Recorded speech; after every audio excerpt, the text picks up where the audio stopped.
After 5 years, pinadukot ang naka one night stand sa airport. Nahuli ng dalaga ang kasintahan na may ibang babae. Ang mas kinagulat niya, ito ang malanding stepsister niya at sobrang kinaiinisan niya dahil dito binigay ang dapat niyang mana. Magandang araw po sa inyong lahat. Ako po si Zaira, 26 anyos, nagmula ako sa isang mayaman at masayang pamilya. Mala Disney princess ang buhay ko sa piling ng aking mga magulang. Ngunit, ang lahat ay nagbago nang pumanaw ang aking ina sa sakit na breast cancer. 1 taon pa lang ay nag-asawa na nga muli ang aking ama at dito na nagsimula ang pagbabago sa buhay ko. Narito ang aking kwento. Simulan na natin. Malalim na ang gabi pero nanatili sa bar si Zaira kung saan siya dinala ng kanyang mga paa kanina. Pagkatapos ng hindi magandang pag-uusap nila ng kanyang ama at nahuli pa nga niya ang pagtataksil ng kanyang nobyo. Pakiramdam niya ay ang malas niya at pinagkaisahan nga siya ng mga tao sa paligid niya. Daig pa nga talaga niya ang isang batang inagawa ng lollipop ng kanyang stepsister. Paano ba naman kasi? Lahat ng pag-aari niya ay napunta dito nang walang kahirap-hirap. Mula sa masayang pamilya, atensyon at pagmamahal ng kanyang ama, kayamanan, na bata pa lamang siya ay inilaan na nga ng kanyang mga magulang para sa kanya. At ang masaklap, maging ang nobyo niyang minahal niya, sa loob ng maraming taon ay pinili din si Stephanie. Muling sumagi sa isip ni Zaira ang pinag-usapan nila ng kanyang amang si Don Mateo. Excited siyang umuwi sa kanilang mansyon nang nakatanggap siya ng tawag mula sa kanyang ama. Nung mga nakaraang buwan, usap-usapan ang balak nitong pagre-retiro sa kumpanya. Kaya naman, bilang nag-iisang anak at tagapagmana, umaasa si Zaira na siya ang papalit sa posisyon na iiwan nga nito. Zaira, matanda na ako at gusto ko namang i-enjoy ang nalalabing taon ng aking buhay.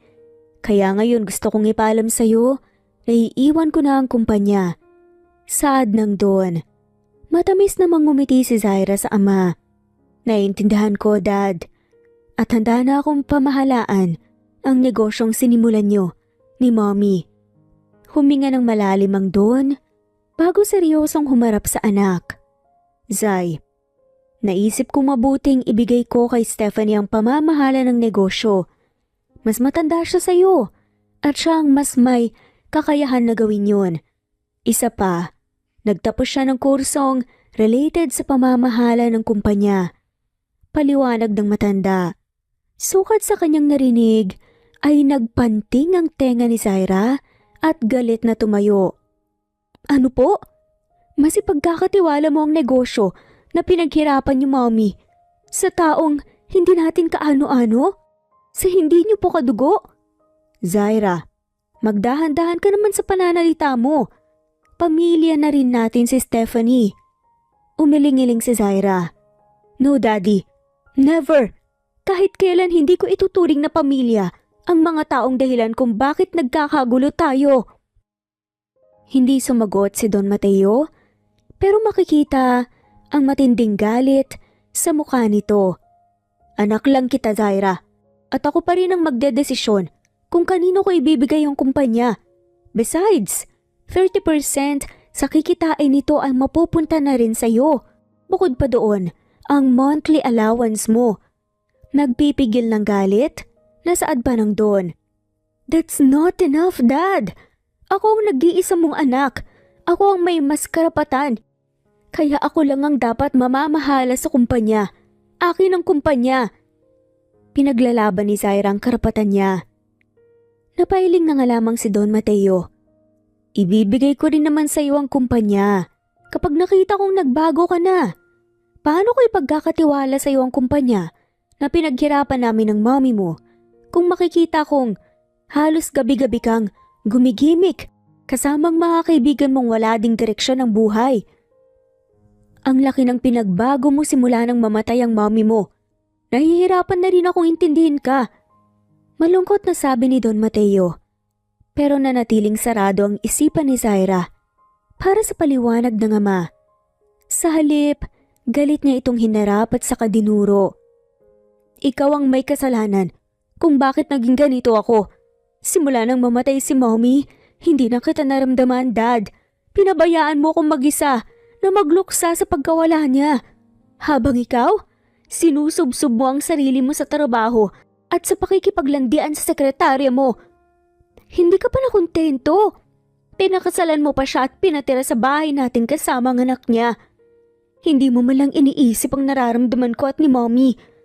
Kung nabubuhay lang siya, hindi ko mararanasan ang lahat ng to. Umiiyak sa galit nga ng wika ni Zaira. Shut up. Wala kang respeto. Hindi mo alam kung ano ang mga pinagdaanan ko. Umuusok nga sa galit na sagot naman ng kanyang ama. Maagap naman itong inalalayan ng kanyang madrasta na laging nasa tabi nito. Pareho lang tayo. Dahil hindi mo rin nirespeto ang mga alaala ni mommy. Sumbat nga ni Zaira, pero kasunod noon ang pagdapo ng kamay ng kanyang ama sa kanyang pisngi at malakas siyang sinampal. Nanlalaki ang mga mata at hindi makapaniwala na tumingin si Zaira sa ama, kasunod ng paglandas ng masaganang luha sa kanyang mga mata. Halatang nagulat naman ang kasama nila. Pawang nakaawang ang bibig nang magina at tila hindi makapaniwala sa nasaksihan habang si Don Mateo natataranta na lumapit sa anak at mabilis na umiwas si Zaira. I'm sorry anak, hindi ko sinasadya. Nauutal pa nga na saad ng Don. Pero lalo lang umusbong ang galit ni Zaira sa ama. I hate you, Daddy. Mula ngayon, kalimutan mo lang naging anak mo ko. You will never be my daddy forever. Galit na galit niyang sigaw bago walang lingon, likod na umalis. Hinabol pa nga siya ng kanyang ama pero hindi na nga niya ito pinansin pa. Dumiretso siya. Sa kanyang silid, parang akunin ang iba pang niyang mga gamit. Akala ni Zaira, pinakamabigat na ang nangyari sa pagitan nila ng kanyang ama pero nagkamali siya. Dahil lang napadaan na nga siya sa silid ni Stephanie, bahagya nga niyang nasilip ang tao sa loob dahil nakabukas ang pinto at hindi siya makapaniwala sa kanyang nasaksihan. Si Stephanie kasama ang kanyang nobyong si Marlo. Magkayakap ang mga to, kulang na nga lang talaga ay magkapatong at naghahalikan. Galit na pumasok si Zaira sa silid at hinablot ang buhok ni Stephanie bago ubod lakas itong sinabunutan. Malandi ka? Kasing landi ka ng nanay mong higad! Sigaw ni Zaira. Zaira, I'm sorry. Umiiyak na hinging paumanhin ng babae. Isang malakas na sampal pa ang binigay ni Zaira kay Stephanie bago ito binitawan sa kahinarap ang kanyang nobyo. Sunod-sunod niya itong sinuntok sa mukha at dibdib hanggang sa napagod na nga siya. Mga walang iya kayo? Bagay nga kayong dalawa parehong manggagamit. Hampas lupa.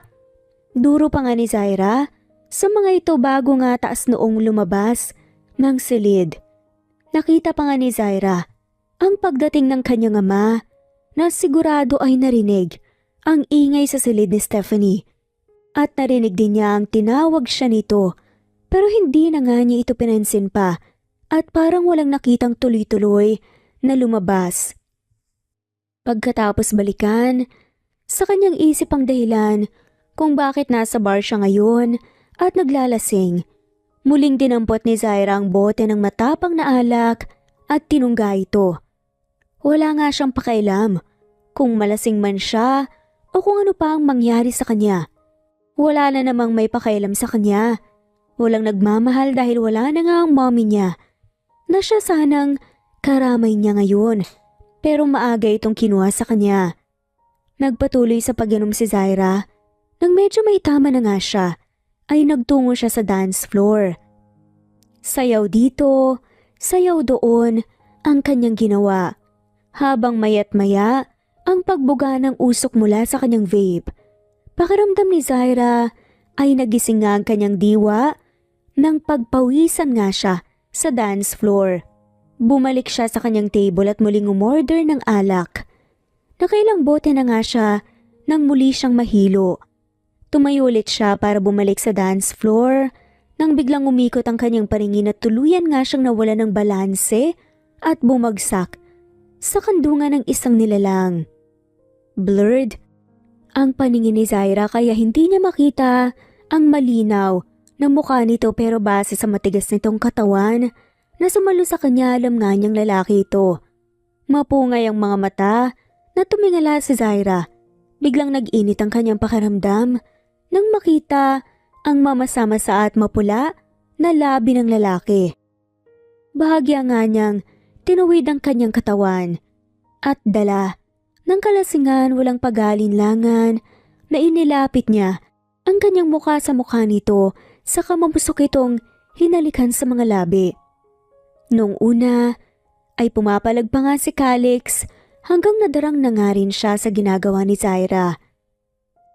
Nang hindi na nga makatiis, mahigpit niyang niyakap ang babae at gumanti sa mga halik nito. Tumagal ng ilang minuto ang kahilikan niya hanggang nagsimula na nga maging malikot ang mga kamay ni Calix at walang sawang naglandas sa katawan ni Zaira.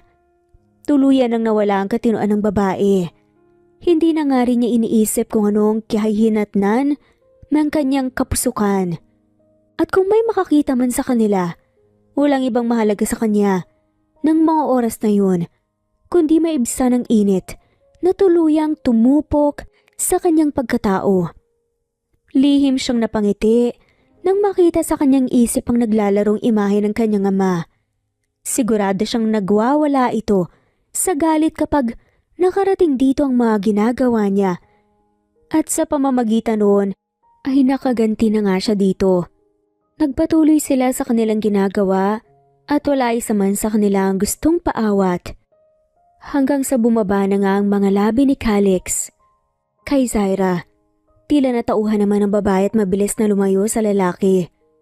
Nang tangkang yayakapin nga siya ni Calix, pinigilan niya ito. Nagpahayag ng pagtutol ang lalaki kaya muling napangiti si Zaira. Wag dito. Mapangakit na wika pa nga niya. Mapungay ang mga matang tinitigan nga ni Calix ang magandang mukha ni Zaira. Bago kumuha ng pera sa kanyang wallet at inilapag iyon sa mesa, sa kabinuhat ni Zaira palabas ng bar at sinakay sa kanyang sasakyan.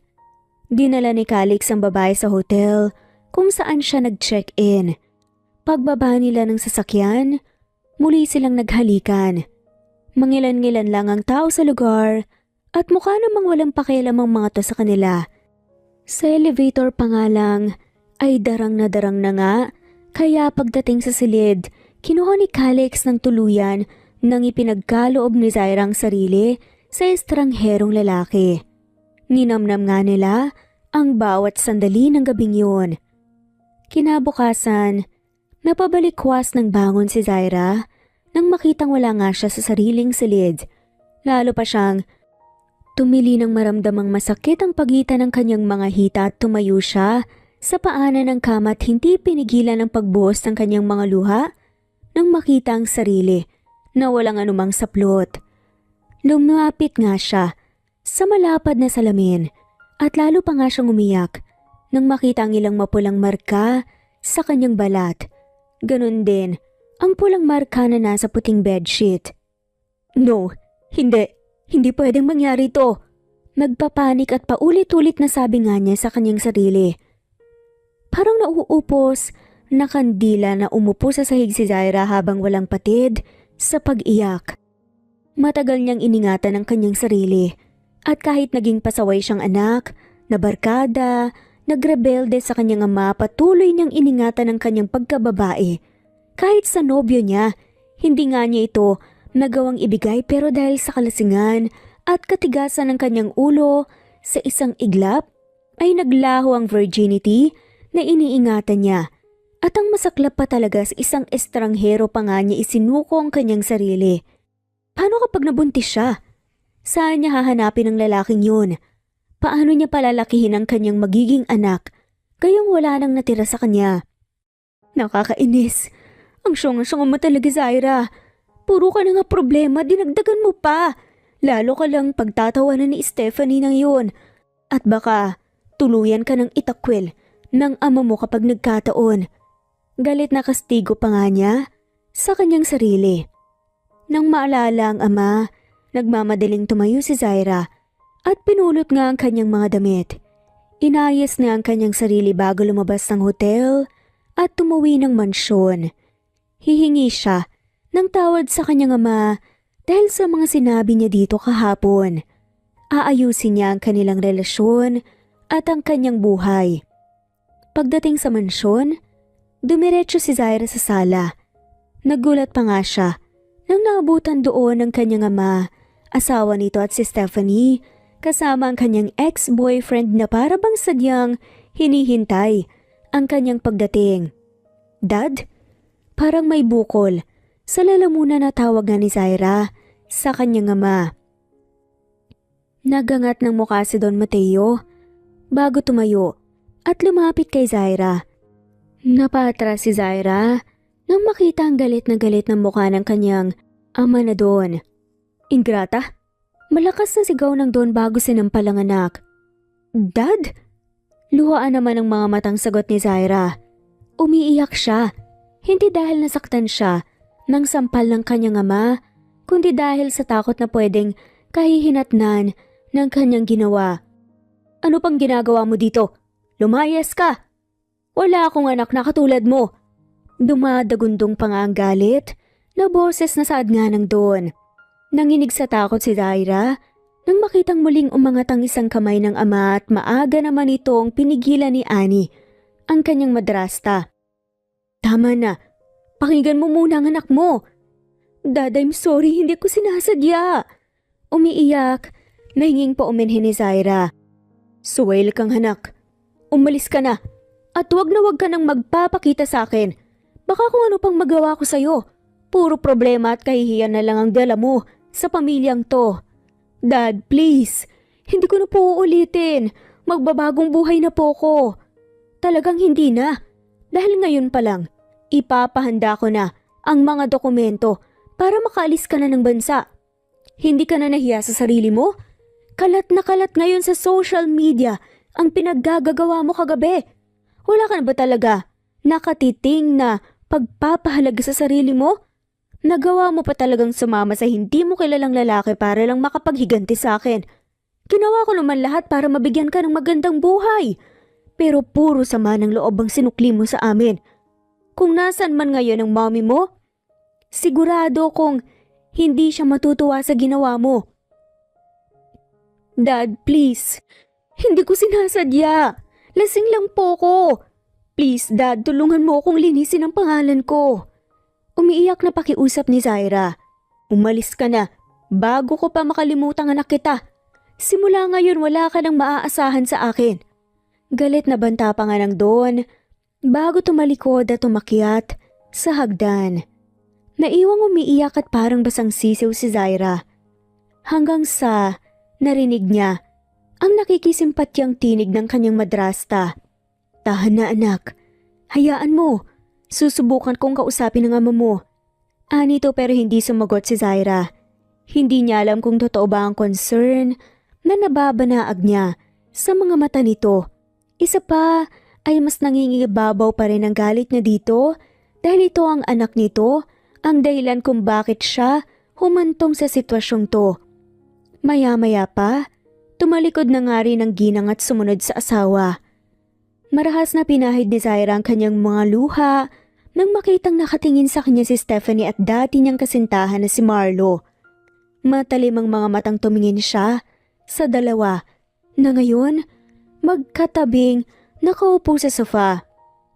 Anong tinitingin-tingin niyo dyan?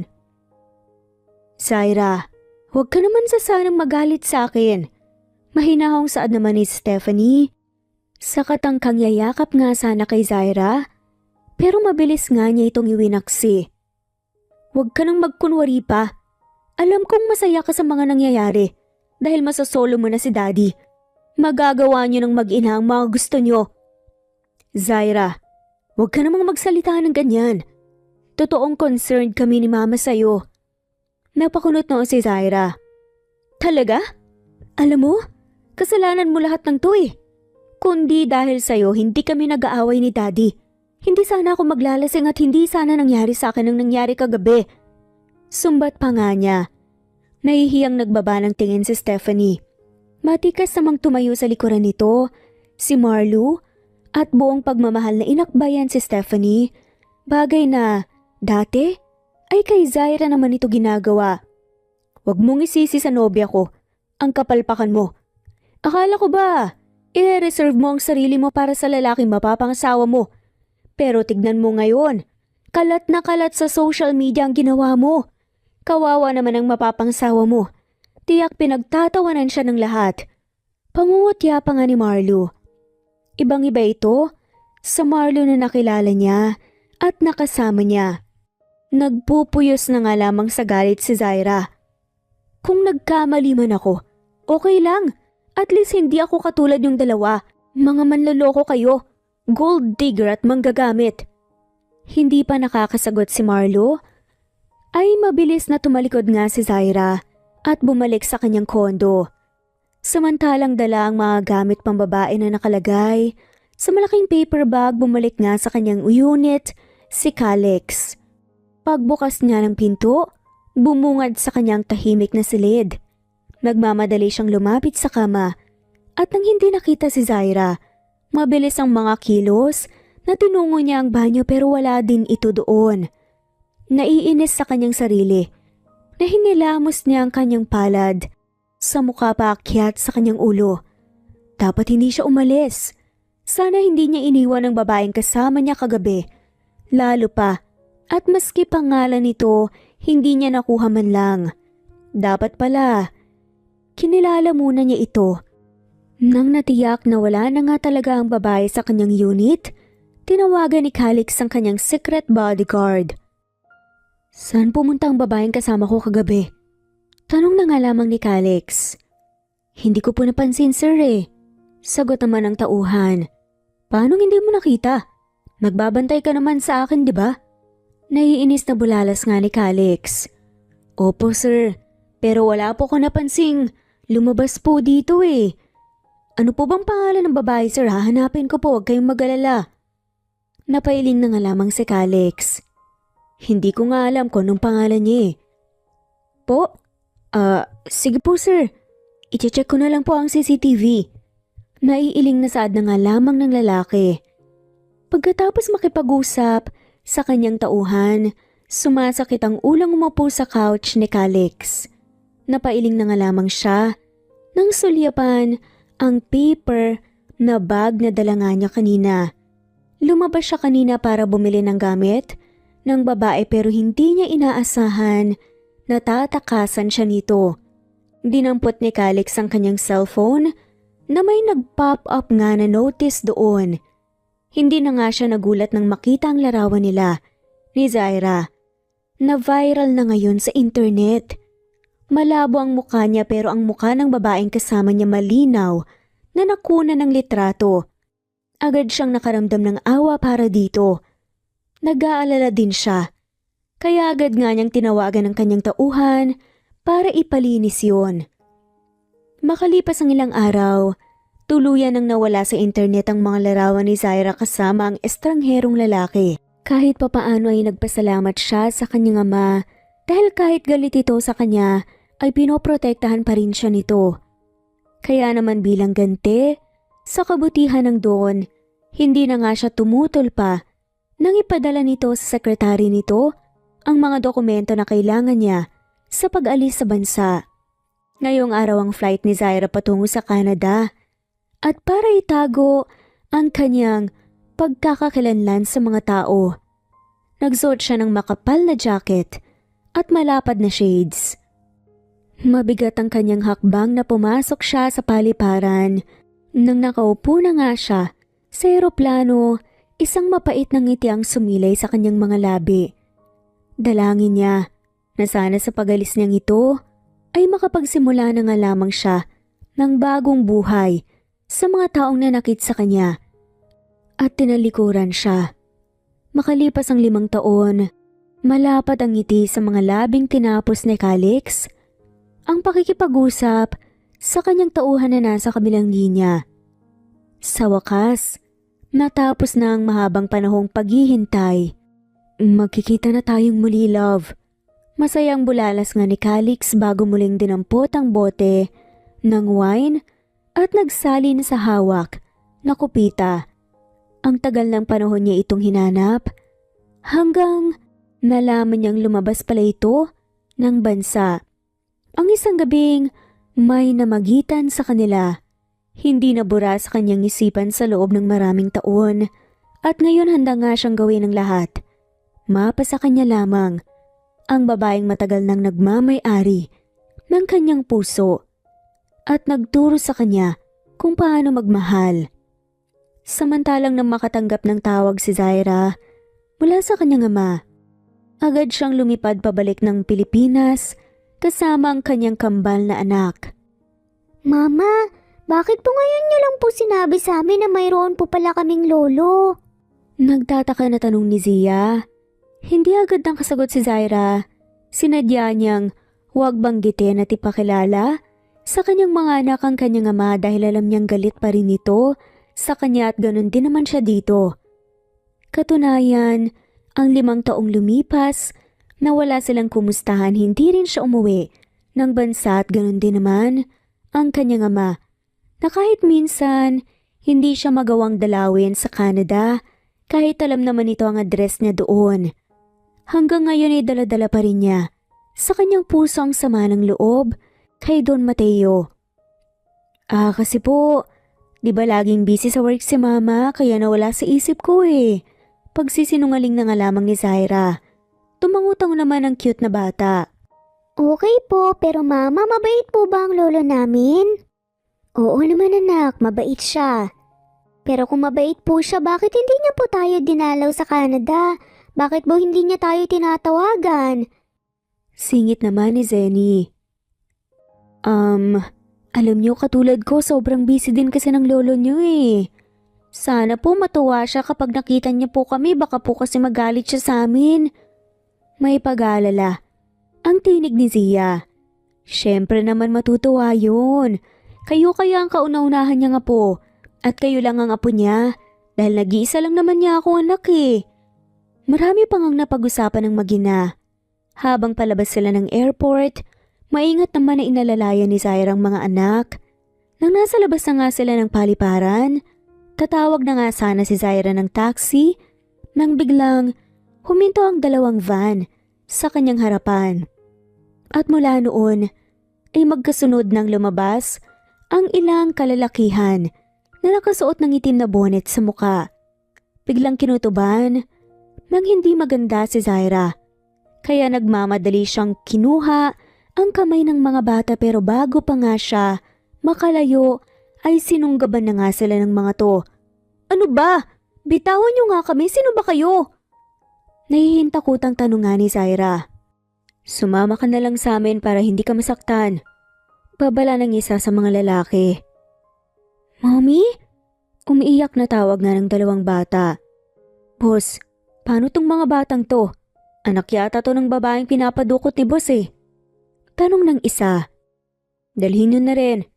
Sagot ng pinaka-leader ng grupo. Ano bang kailangan niyo sa akin? Pera ba? Kailangan niyo ba ng pera kahit magkano ibibigay ko sa inyo basta pakawalan niyo lang kami? Pagmamakaawa ni Zaira.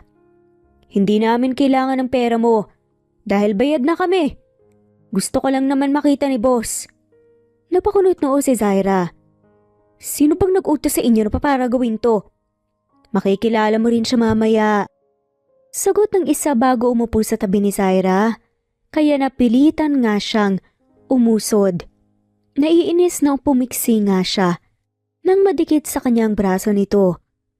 Ang mga anak ko, anong ginagawa niyo sa kanila? Nasaan sila? Tanong nga ni Zaira nang isinarado na nga ng mga tong sasakyan. Huwag kang mag-alala. Nasa maayos na kamay na ang mga anak mo. Magkikita din kayo mamaya. Kaya kung ako sa'yo, manahimik ka na lang dyan. Kung ayaw mo ako, ang magpatahimik sa'yo. Galit na sagot ang isang lalaki. Hoy, Huwag mo akong takutin. Sad naman ito. Huwag mong takutin, malalagot tayo kay boss. Saway naman ang driver. Ang ingay eh. Katuwiran ng lalaki. Kahit na, pag nagsumbong yan, baka ikaw ang habang buhay na tumahimik. Baliw na baliw pa naman sa kanya si bossing. Dahil nga sa naririnig na pag-uusap ng mga to, hindi napigilan ni Zaira mag-isip kung sino ang nasa likod ng pag-kidnap sa kanila. Pagkatapos ng mahigit 1 oras na biyahe, huminto ang van sa tapat ng isang malaki at magarang mansyon na nasa labas ng lungsod. Kahit papaano ay naibsan na nga ang pag-aalala ni Zaira. Nang mamataan nga ang van kung saan nakasakay ang kanyang mga anak. Habang papasok sa mansyon, nasa likuran ni Zaira ang 3 lalaki at sa magkabilang gilid naman ang 2 pa. Naiinis na nagtaas ng kilay ang babae. Kung bantayan siya ng mga ito para bang makakatakas pa nga siya. Pakainin daw muna sila. Salubong ng isa pang lalaki sa kanila. Ang mga anak ko. Nasaan ang mga anak ko? Galit na tanong nga ni Zaira. Kumain ka na muna. Makikita mo rin mamaya ang anak mo. Hindi. Paano ko makakain kung hindi ko alam kung nasaan ang mga anak ko? Nasa dining area sila. Halika, sasamahan kita. Alok nga ng lalaki na nasa kanyang harapan. Walang pag-atubili na sumama si Zaira sa mga to. Pagdating sa dining area, naabutan ni Zaira ang kanyang mga anak. Nakaupo ang mga to sa harap ng mesa, kung saan maraming pagkain ang nakahain. Noon napaisip ang dalaga na hindi kidnap for ransom ang nangyari sa kanila dahil hindi naman nakagapos ang kanyang mga anak. In fact, masayang kumakain ng mga to. Pero dahil gusto nga niyang makasigurado walang masamang nangyari sa kanyang mga anak ay nagmamadali siyang lumapit sa mga paslit. Zia, Zenny, ayos lang ba kayo? Wala bang masakit sa inyo? Nag-aalalang tanong ni Zaira habang sinisipat ang katawan ng mga anak. Mama! Masayang bulalas nga ng kambal bago mahigpit na yumakap sa leeg ng ina. Mama, bakit ang tagal niyo? Kanina pa kami naghihintay. Nakangusong tura ni Zenny. Sorry anak ha, traffic kasi. Katwiran ni Zaira.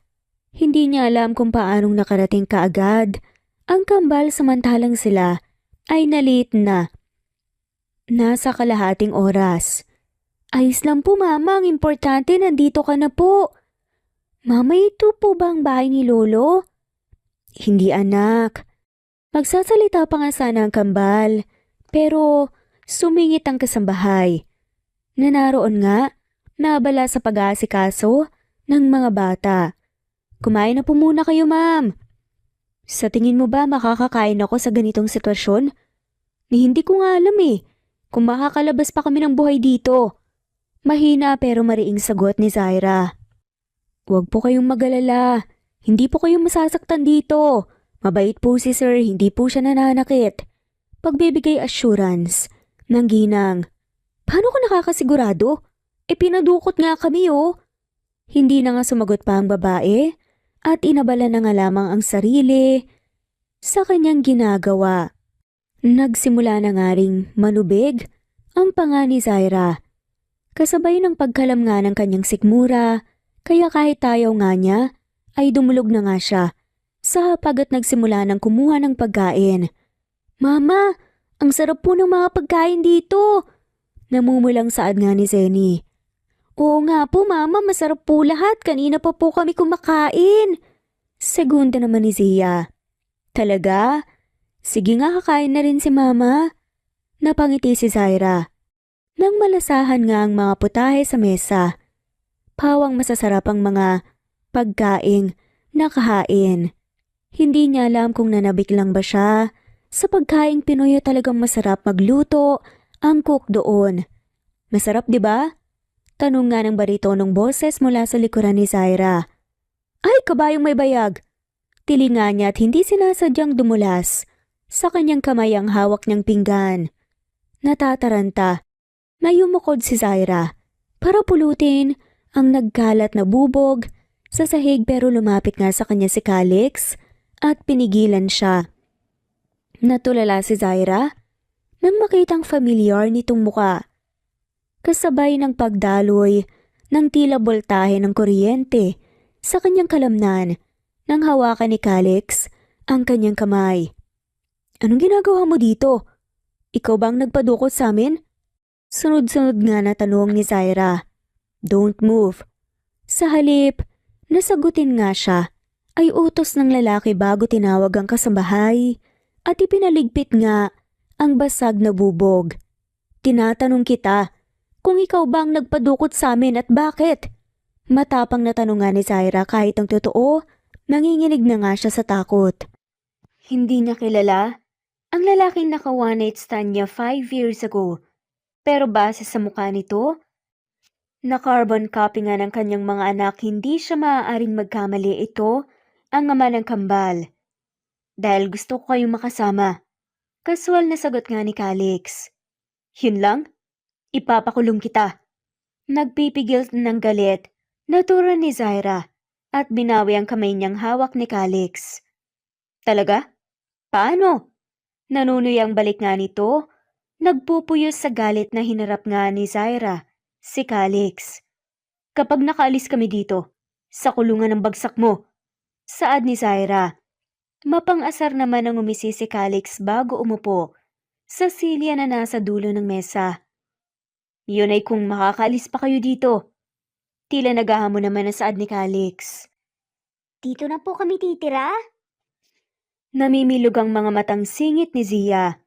Yes, baby, simula ngayon dito na kayo titira kasama ko. Wow, talaga po! Ang ganda naman po ng bahay niyo at saka ang laki po! Papuri naman ni Zenny. Zia, Zenny, wag nga kayong maniwala sa hukluban na yan. Aalis tayo dito dahil hinihintay tayo ng lolo niyo.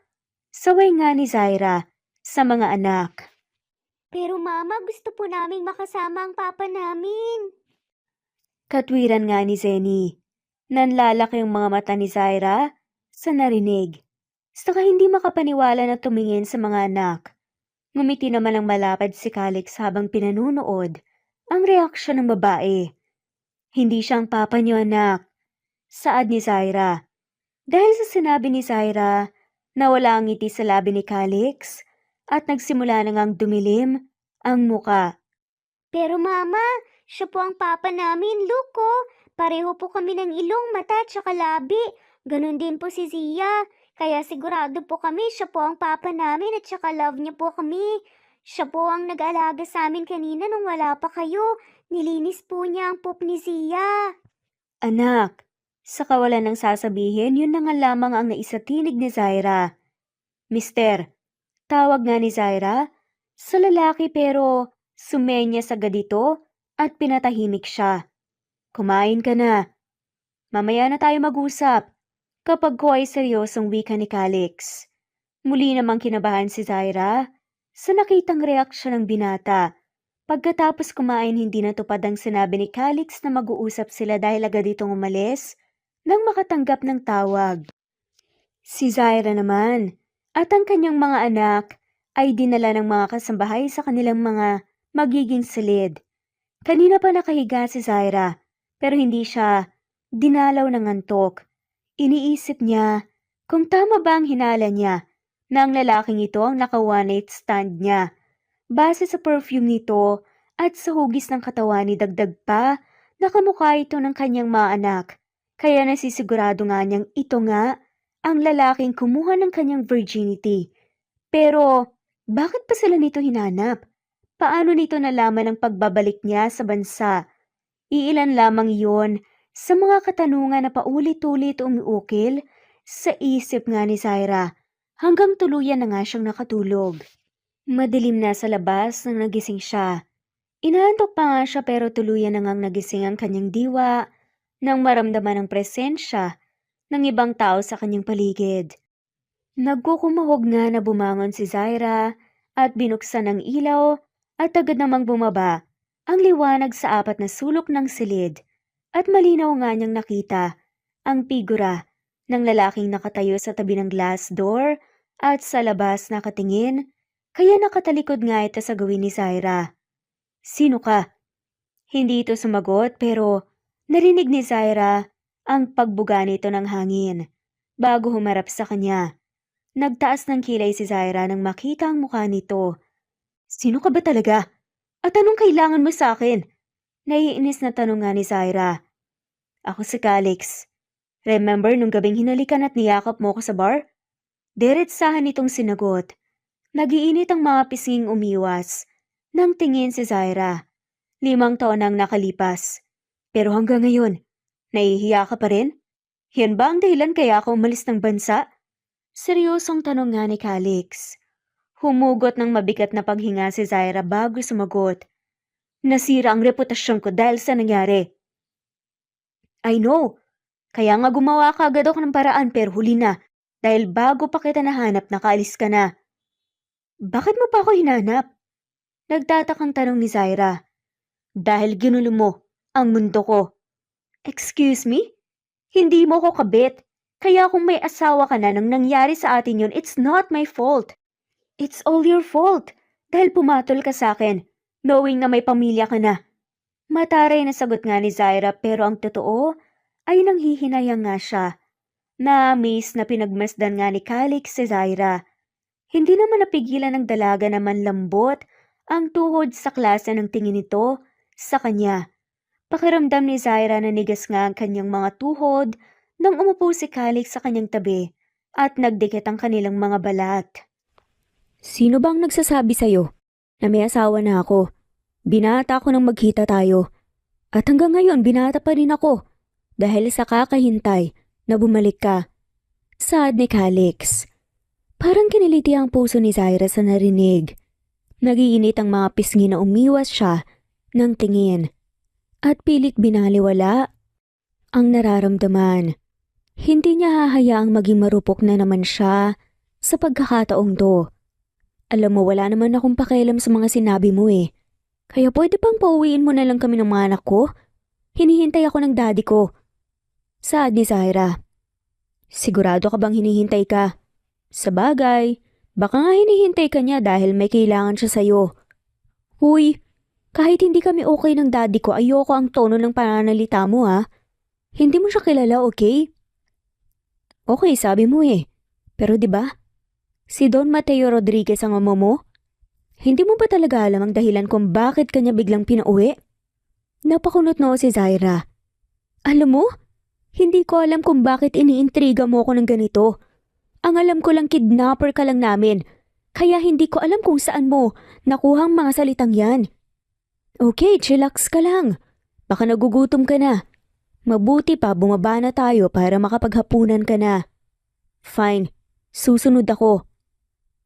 Pagkatapos ayusin, ang kanyang sarili bumaba na nga si Zaira. Naabutan niya sa sala ang kambal habang masayang masaya na binubuksan ng mga nakakahong laruan. Nasa tabi ng mga ito si Calix at masayang pinagmamasdan ng anak. "Zia, Zenny?" Tawag ni Zaira sa mga to. Nagmamadali namang tumayo ang dalawa at lumapit sa kanya. Hi, Mamang! Haba pa ng tulog niyo! Komento ni Zenny pagkatapos humalik sa pisngi ng ina. "Oo nga napasarap ang tulog ni Mama, kayo ba?" Hindi po kami natulog. Nanood po kami ng movie kasama po si Yaya tapos nag-drawing po kami. Tapos nang dumating po si Papa, ang dami po niyang biniling toys. Masayang sagot ng kambal. "Ganun ba? Pero dapat natutulog kayo sa tanghali para mabilis kayong lumaki." Sermon nga ni Zaira sa mga anak. Sabi po ni Papa, mag-vitamins na lang daw po kami kasi ganun din daw po yun. Katuwiran ni Zia. Naiinis na tumingin si Zaira sa lalaki. Nagmamadali namang tumakbo kay Calix si Zia at Senny at nagpabuhat. Kaya lalong nagalit si Zaira. Nakaramdam din siya ng selos. Pakiramdam niya ay may kaagaw na nga siya sa atensyon at pagmamahal ng kanyang anak. Masaklap ay pinanghihimasukan din ni Calix ang pagdidisiplina niya sa kambal. Mama, wag po kayong magalit kay Papa. Promise po matutulog kami ng maaga ngayon. Napailing na nga lamang si Zaira. Minsan lang naman, kaya sana hayaan mo nang mag-enjoy ang mga bata. Wika ni Calix habang magkaagapay sila patungo sa kusina. Ang kambal naman ay tumatakbo na at nagpaunahan na nga na makarating sa mesa. Kahit minsan lang, hindi dapat sila kinukonsinti kasi masasanay sila. Sa susunod, hindi na sila makikinig sa akin. Huwag kang mag-alala, Zaira. Nandito naman ako, tutulungan kita sa pagpapalaki sa kanila. Huminto sa paglalakad si Zaira at hinarap si Calix. Pero pagharap nga ng lalaki, napakunot-noo siya dahil parang may nakita siyang isang familiar na kwintas na suot-suot nga ng lalaki. Pero niwalang bahala na nga lamang niya yun. Anong sabi mo? Tanong na nga lamang ni Zaira. Mas nanaig pa rin ang inis niya sa lalaki. Kung ano-ano kasing pinagsasasabi nito. Sabi ko, magkatuwang natin palalakihin ang mga anak natin. Ano ba talagang plano mo? Kailan mo ba kami paalisin dito? Kapag maayos na tayo, yung hindi ka na makakatakas sa akin. Pili yung saad ni Calix. Anong ibig mo sabihin? Kapag kasal na tayo, hahayaan ko na kayong dumalaw sa daddy mo. What? Napapraning ka na ba? Bakit naman ako papayag magpakasal sa'yo ni hindi nga kita kilala? Magpapakasal tayo dahil may mga anak na tayo. Dapat lang bigyan natin sila ng isang buo at masayang pamilya. Huwag kang mag-alala. Dahil habang narito kayo araw-araw kong ipapakilala ang sarili ko sa'yo. Bale walang sagot at confident na sabi ni Calix. Alam mo hindi kita maintindihan. Mas mabuti pa siguro kung magpatingin ka na lamang sa doktor. Mukhang may tama ka na sa utak eh. Komento nga ni Zaira bago iniwan ng lalaki at sumunod sa kanyang mga anak. Naiwan namang tuwang-tuwa si Calix at tumabot pa nga sa pandinig ni Zaira ang halakhak nito, bagay na lalo nga niyang ikinainis sa lalaki. Nakakainis ka, Calix Alvarez. Nagtitimpi ng galit na bulalas nga ni Zaira. Pagdating sa mesa, halos malula nga si Zaira sa dami ng pagkaing nakahain. Para bang laging fiesta doon. Ganon din naman sila noong nabubuhay pa ang kanyang ina pero dahil sa mga nangyari sa kanyang buhay, natutunan niyang pahalagahan ng bawat sentimo ng kinikita niya. Mamang, di ba marami pang pagkain ang natira kanina? Bakit po nagluto pa kayo ng bago? Tanong nga ni Zaira. Ayon ba'y pinadala po namin sa mga tauhan sa asyenda. Lahat po sila hinahatiran po ng pagkain galing dito sa mansyon. Yun po kasi ang utos ni Sir. Magalang na paliwanag ng kasambahay. Kung ganoon, bakit kayo nagluluto ng marami? Dala ng kuryosidad, ay tanong pa nga ni Zaira. Para po sa may matira po at may maibigay din po kami sa mga tauhan at kanilang pamilya. Gusto po kasi ni Sir, kung ano po ang kinakain namin dito sa mansyon, yun din po ang kinakain ng mga tao sa labas. Ah, okay. Nagsisimula ng kumain si Zaira nang lumapit sa kanila si Calix. Pagkatapos nilang kumain, nagtungo sila sa theater room para manood ng movie dahil na nga rin sa kahilingan ng kambal. Kung si Zaira lang, ang masusunod mas gusto nga niyang bumalik sa kanyang silid at matulog para makaiwas kay Calix na hindi mapagkit ang mga mata sa kakatingin sa kanya. Dumaan ang mga araw at nanatiling ganon ang kanilang setup. Pero si Zaira, unti-unti na ngang humahanga sa ugali nga ng lalaki. Dahil mapagbigay ito at mapagmahal sa ibang mga tao, hindi lamang sa kanila. Samantala labis na nag-aalala si Zaira para sa kanyang ama na naghihintay sa kanyang pagdating pero hindi naman niya ito matawagan dahil kinuha ni Calix ang kanyang cellphone. Sinadya din itong ipaputol ang landline ng mansyon. Ayaw naman siyang pahiramin ng mga tauhan nito ng cellphone dahil na nga rin sa utos ng lalaki. Gusto mo raw akong makausap? Bungad nga ni Calix kay Zaira nang makalapit sa kinaroroonan nito ang babae. Ano ba talagang plano mo? Bakit hanggang ngayon ayaw mo pa rin kaming paalisin? Nagsindi muna ng sigarilyo si Calix bago sumagot. Gusto ko lang makasigurado na hindi ka ulit tatakas at safe kayo. Ano bang kapraningan yan? Hindi mo kami pag-aari na pwede mong ikulong dito sa bahay mo kung kailan mo lang gusto. Alam ko. At alam ko rin na kung papayagan kitang lumabas, tatakasan mo ko ulit. Hindi na ako papayag. Mailayo mo sa akin ang mga anak ko. Pero Calix, mali ang ginagawa mo. Sa ginagawa mong ito, pwede kitang kasuhan.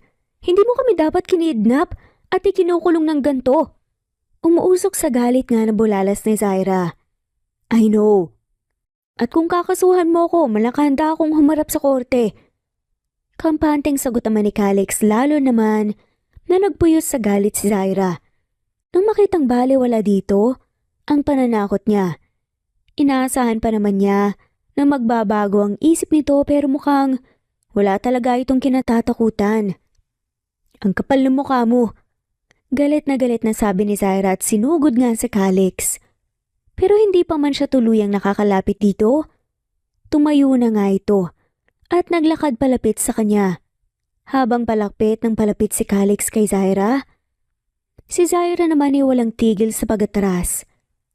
Pero habang lumalapit ang lalaki, mukhang naaalala na nga niya ang kwintas na suot nito.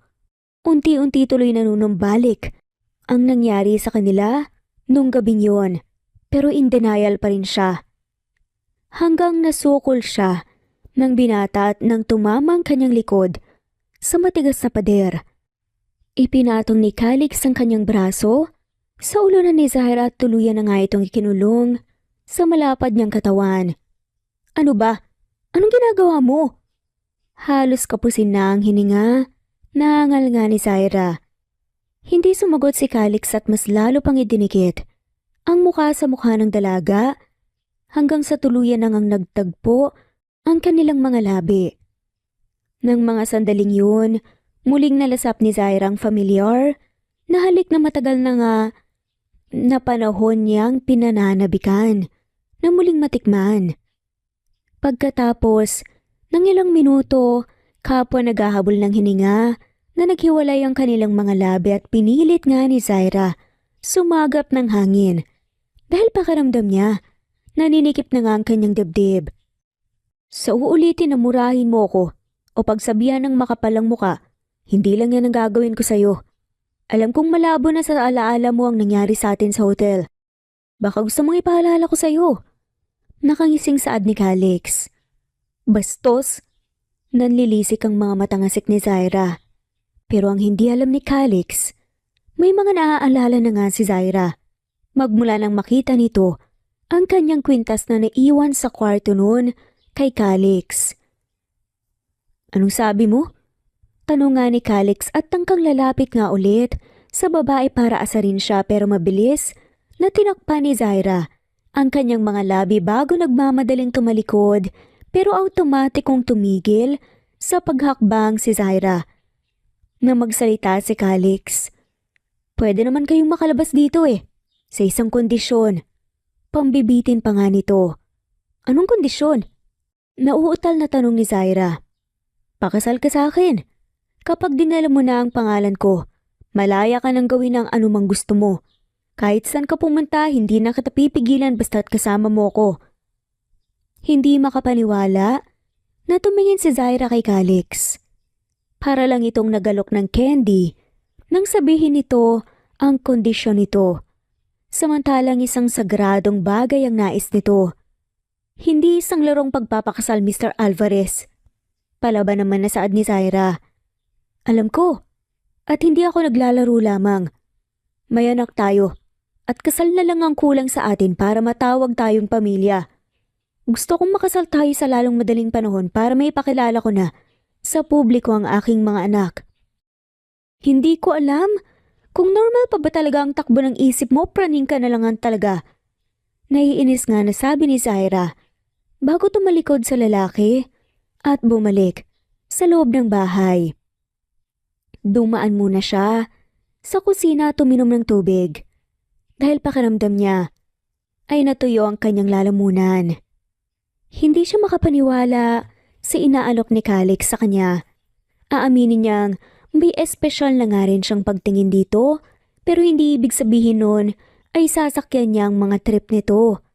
Isang umaga nagising ang dalaga na maraming petals ng bulaklakan ang nagkalat sa labas ng kanyang silid patungo sa hagdan. Sinundan niya ito hanggang narating niya ang ibaba ng hagdan, kung saan naroon ang dalawa niyang anak at parehong may hawak na bouquet. Anak, anong ginagawa niyo? Saan niyo kinuha ang mga yan? At saka bakit kayo nagkalat ng petals? Natatarantang tanungan ni Zaira sa kambal. Good morning, Mama! Pinabibigay po ito ni Papa sa inyo. Sabi ni Zia at inabot nga ang bulaklak sa ina. Sumunod naman dito si Zenny. Para sa naman ng mga to? Sisimulan daw po ni Papa ang panliligaw po sa inyo para maging happy family na daw po tayo. Sagot naman ni Zenny. Ano naman kayang kalukuhan to? Mahinang husal nga ni Zaira. Hindi to kalukuhan, Zaira. Mahal kita. At sa harap ng mga anak natin gusto kong magpaalam sa'yo kung pwede na ba kitang ligawan. Napapitlag pa nga si Zaira nang marinig ang boses ni Calix sa kanyang likuran.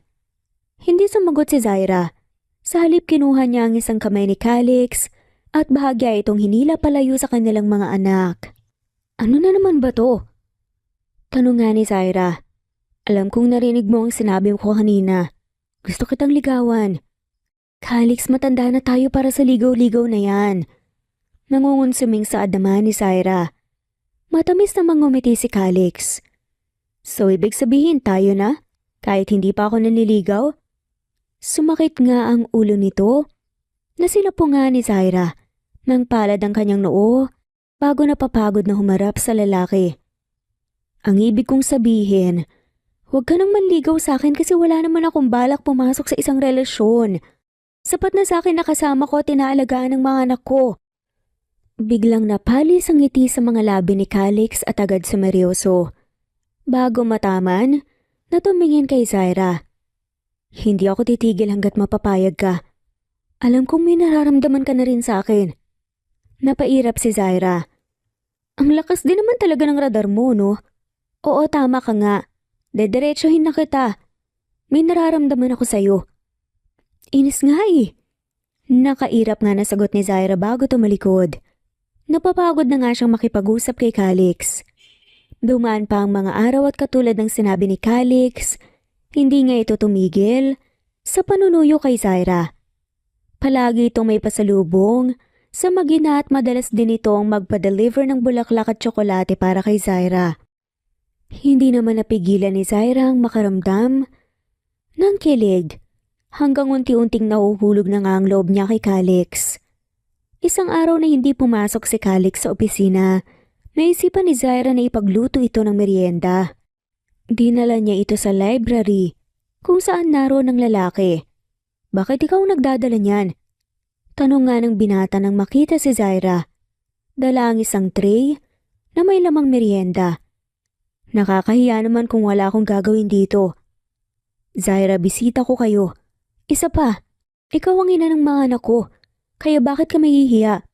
Masuyong sagot ni Calix. Kahit na, gusto ko naman meron din akong ginagawa. Kaya halika na, kumain na tayo, ako ang nagluto nito. Gusto din kasi kitang makasabay kumain. Talaga? Sandali, tatapusin ko lang to. Sagot ni Calix. Bago ibinalik ang atensyon, sa ginagawa marahan namang ibinaba ni Zaira ang pagkain sa mesa.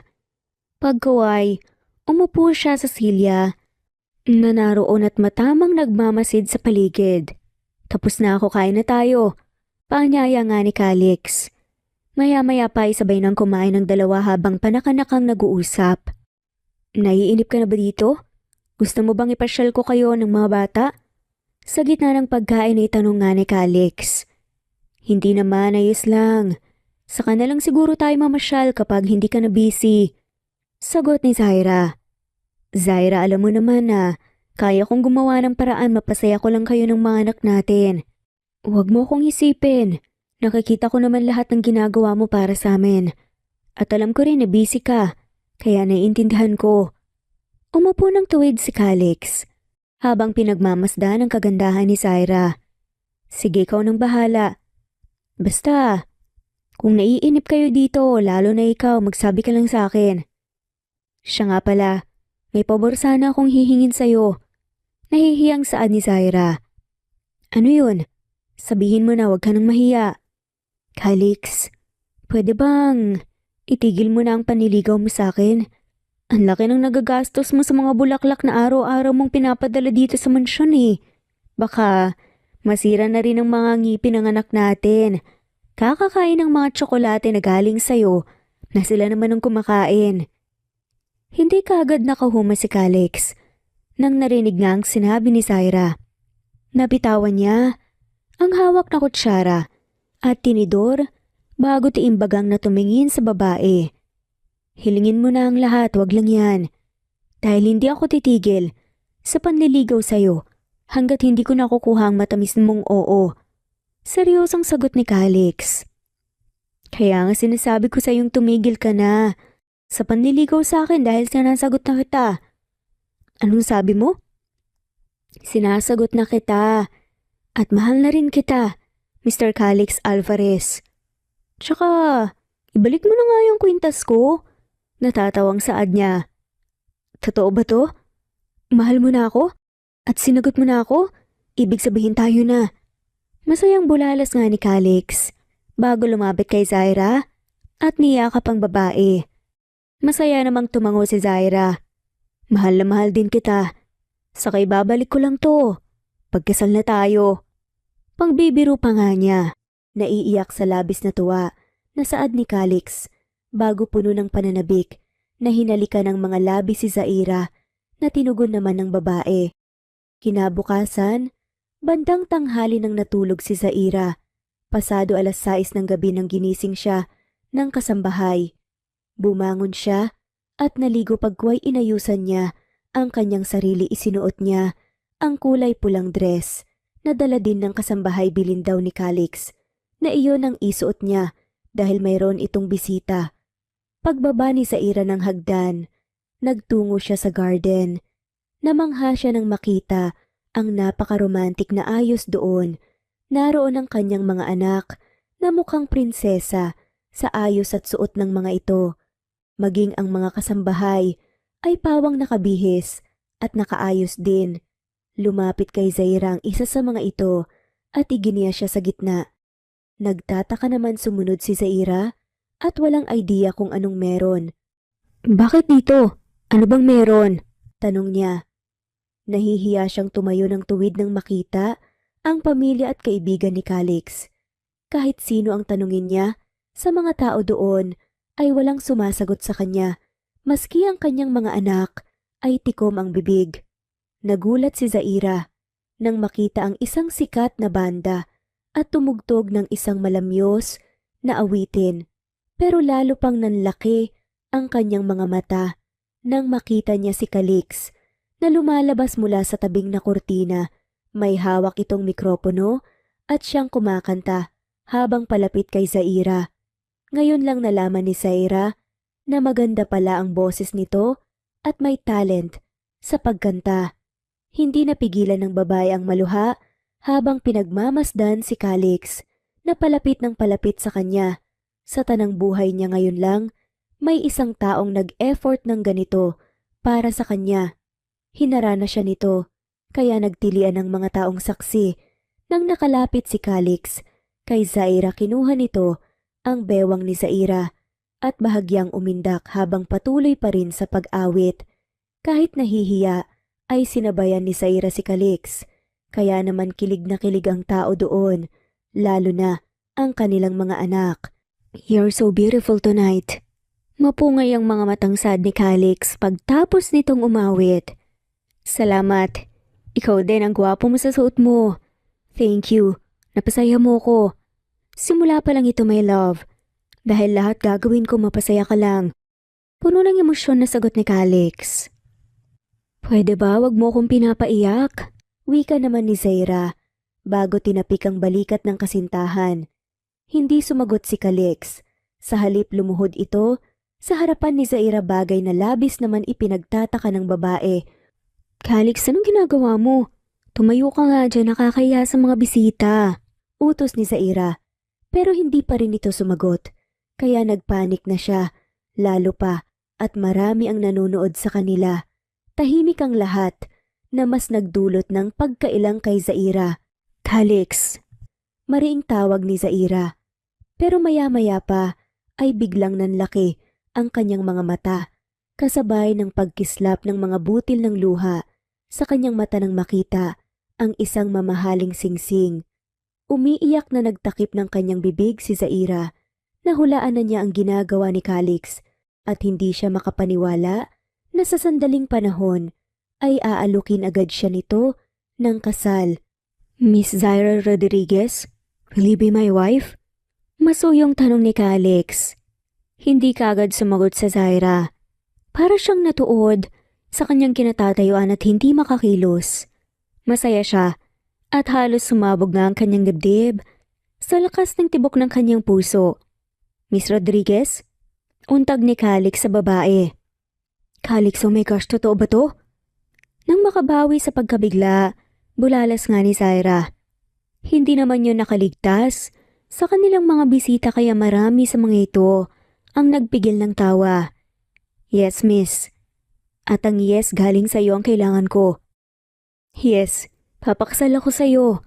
Naluluha na nga nasagot ni Zaira bago inilahad ang kanyang palad sa harapan ng lalaki at agad namang sinuot ni Calix sa daliri ni Zaira ang hawak niyang singsing.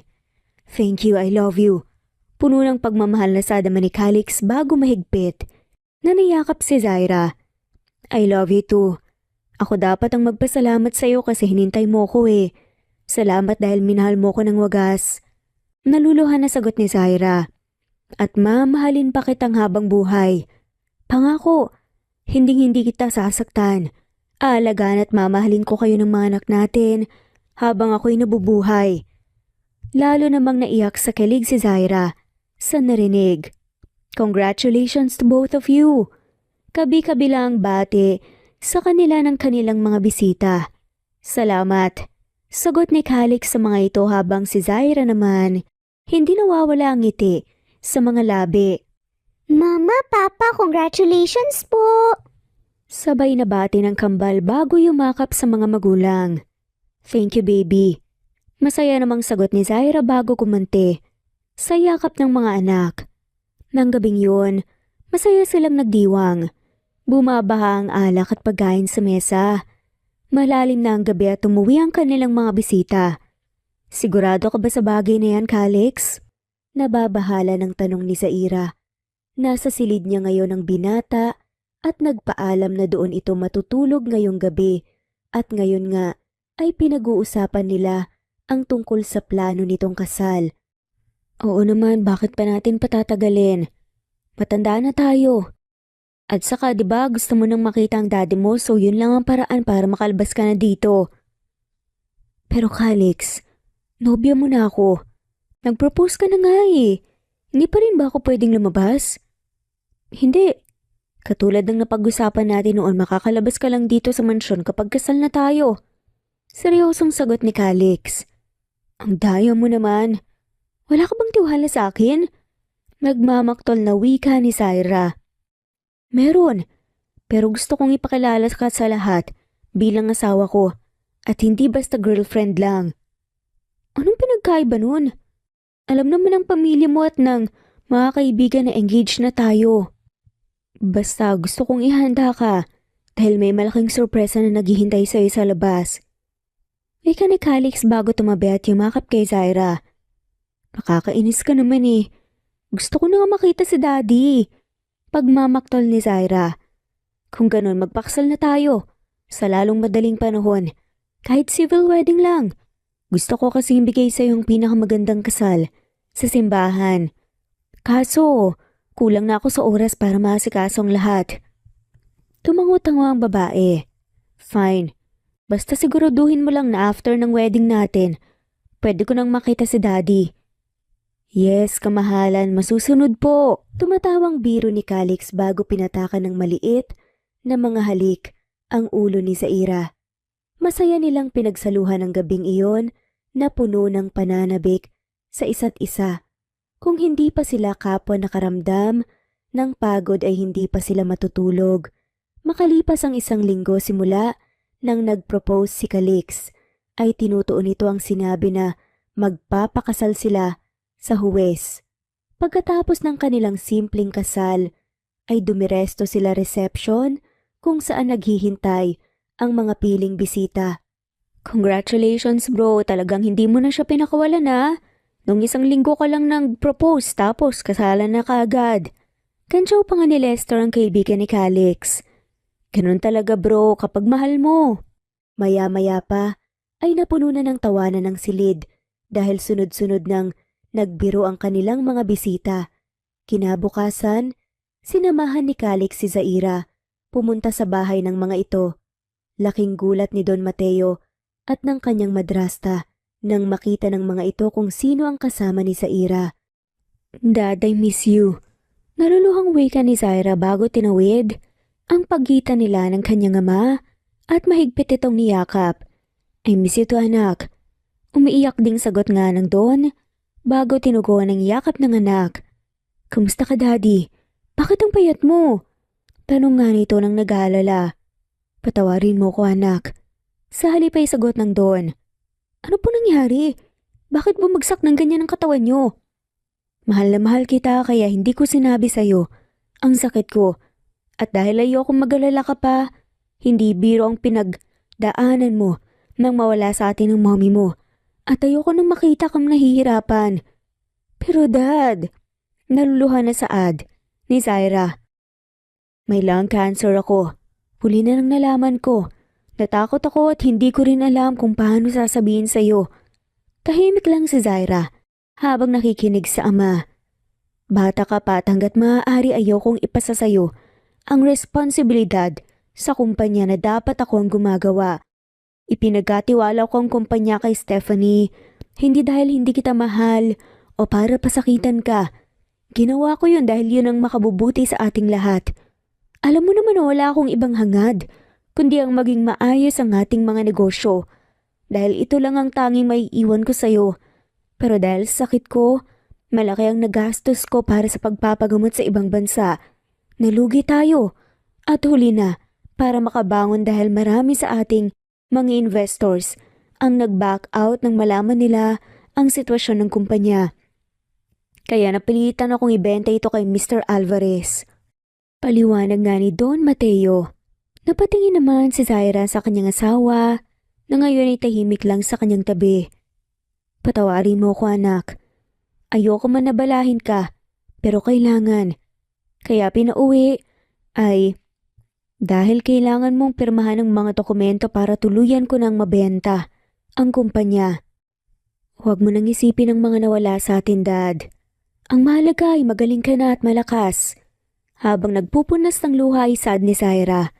Matamis namang ngumiti ang Don. Salamat anak. Ngayon masaya at panatag na ang aking kalooban. Kung dumating man ang araw na kailangan na kitang iwan. Daddy, huwag kang magsalita ng ganyan. Tignan niyo nga oh, mas malakas pa kayo sa kalabaw. Sagot ni Zaira na tinawanan naman ang kanyang ama. Maya-maya pa ay kinuha ni Zaira ang isang kamay ni Calix at pinisil. Daddy, may gusto po pala akong ipakilala sa inyo. Si Calix po, asawa ko tama ng mga anak ko. Magandang araw po sir. Magalang nabati naman ni Calix.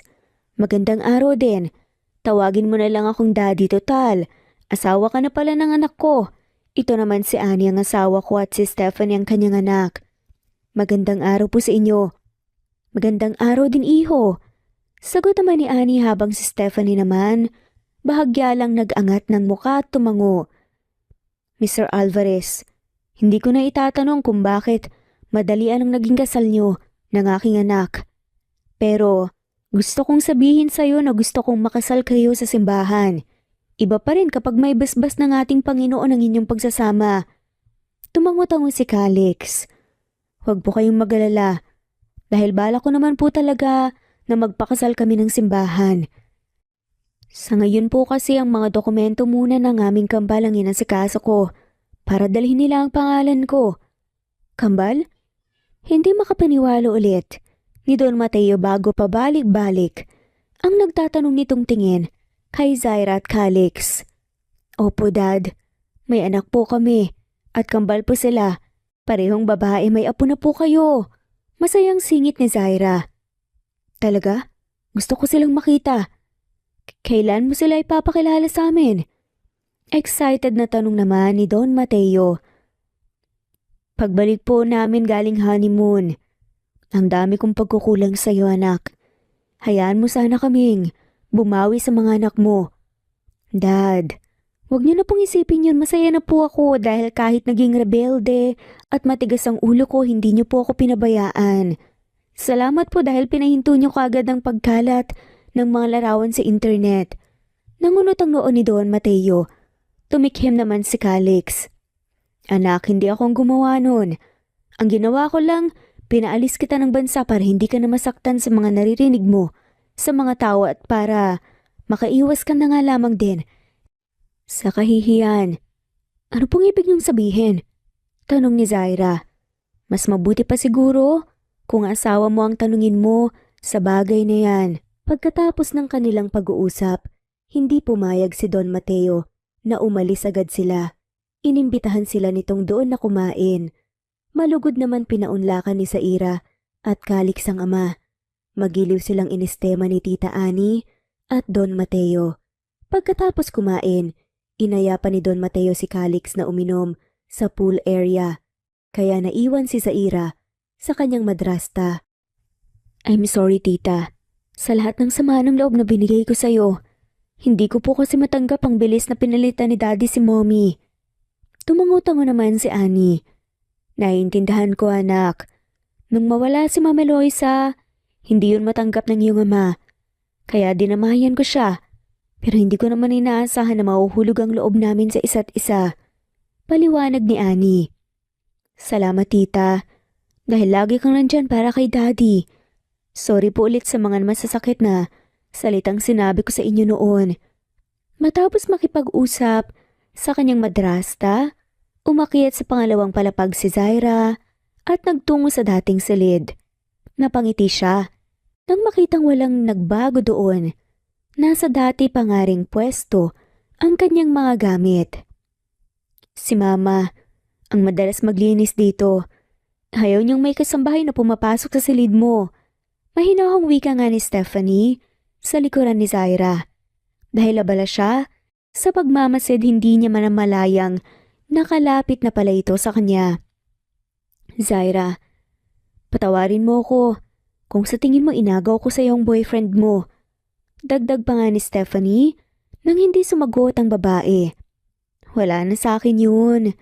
Nagpapasalamat pa nga ako sa nangyari kasi nakilala ko si Calix dahil doon. Sorry talaga. Akala ko kasi totoong ako ang mahal niya. Pero hindi pala. Kasi pinagpalit niya din ako sa iba. Hindi ko kasi siya nagawang ipaglaban kay Mama. Nang nalaman kasi ni Mama ang relasyon namin, pinaghiwalay niya kami. Sorry. Dahil nasaktan kita noon.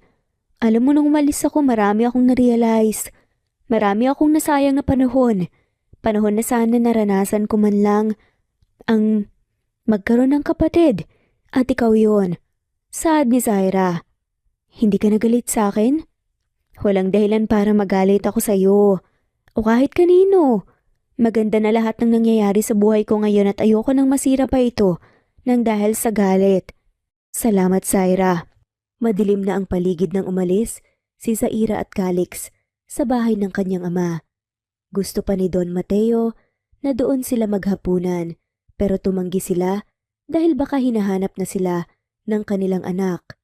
Gumaan ang pakiramdam ni Zaira matapos niyang magpatawad at makinig sa mga taong matagal niyang itinuturing na kaaway. Ngayon ay masaya siya at kampante dahil nakikita niya kung gaano kamahal ni Tita Annie ang kanyang ama. Ngayong okay na kayo ng family mo, pwede bang ang honeymoon naman natin ang asikasuhin natin? Habang nagdadrive ay wika nga ni Calix. Sure, mister. Total, mabait ka naman kaya sige. San mo ba gusto? Gusto ko sanang mag-out of town tayo ng mga bata. Request ni Calix. Walang problema. Pagbalik na lang natin galing sa honeymoon saka ako na lang sila ipapakilala sa kanilang lolo. Kinabukasan, agad gumayak ang mag-anak para sa trip nga nila sa Japan. Matagal na pala itong plano ni Calix, kaya nakahanda na nga ang lahat. Mama, sasakay pa ulit tayo ng airplane? Masayang tanong ni Zia. Opo, magbakasyon tayo. Wow, thank you mama! Papa!